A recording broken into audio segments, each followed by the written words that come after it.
The Chapter 9 performance task is going to be a little bit like Chapter 7's, that you're going to be given different forms of looking at things. This is just a quick review of what we learned through this chapter. We learned how to factor. Um, it's really good when you can factor easily, but some equations are not factorable. We learned about graphing. You can see the number of solutions.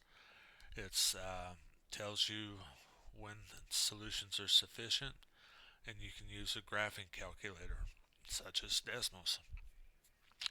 The problem with graphing is you may not get exact numbers because it could be in between. We learned how to solve using square roots, and again, square roots can only be used on certain equations.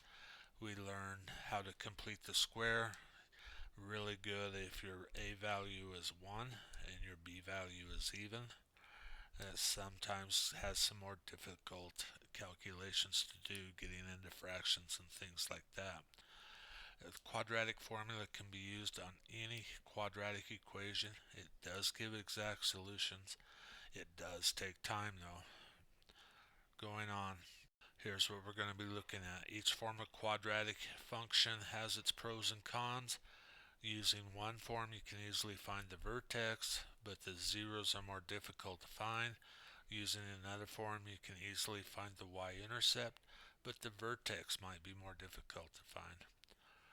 So you're going to be given 4 different things to look for.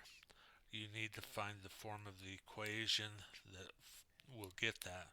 So again, you want to find the maximum height the football is. So a football is kicked at ground level with an initial velocity of 64 feet per second upward. We need to find the maximum height. So which of the 4 forms finds the maximum height? You need to find the maximum height and then explain which form you used. Again, if you remember some things about the axis of symmetry, that might help. You want to find the height after 3 seconds. So that might be easy to find on the graph. It might be easier to find using 3 as your t-value and then calculating. You want to find the time the football hits the ground, so how many seconds elapse when it goes back to 0. And you want to find the time when the football is 40 feet in the air.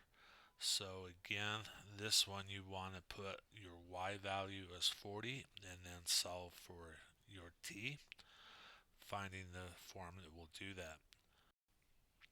In this one, you're looking at walking a rope bridge from the banks over a small forge can be modeled by the quadratic equation. This one opens upward. You can see the bridge sags. All the equations will get you the same thing. So which form tells you the width of the bridge easiest? Which form tells you the largest dip or the lowest point? And what location and locations, because there will be 2, when a child that is 3 foot tall stands on the bridge, would their head be even with the bank? So again, this one you're going to want to put 3 as your y value and then solve.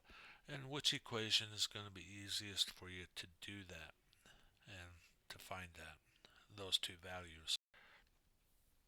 Finally, you have a situation where you have an arrow shot straight up from a cliff that is 58.8 meters above the ground, with an initial velocity of 49 meters per second. Let the up be the positive direction because of gravity.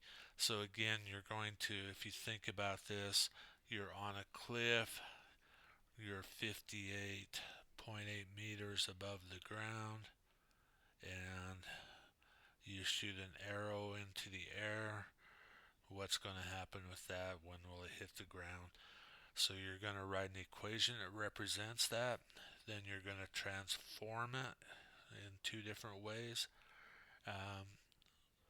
Again, you can use graphing calculators to help you visualize, show how you would determine the arrow's height after 2 seconds, and then sketch a graph of that equation. Again, more work. Be sure to be thorough and do all of the problems.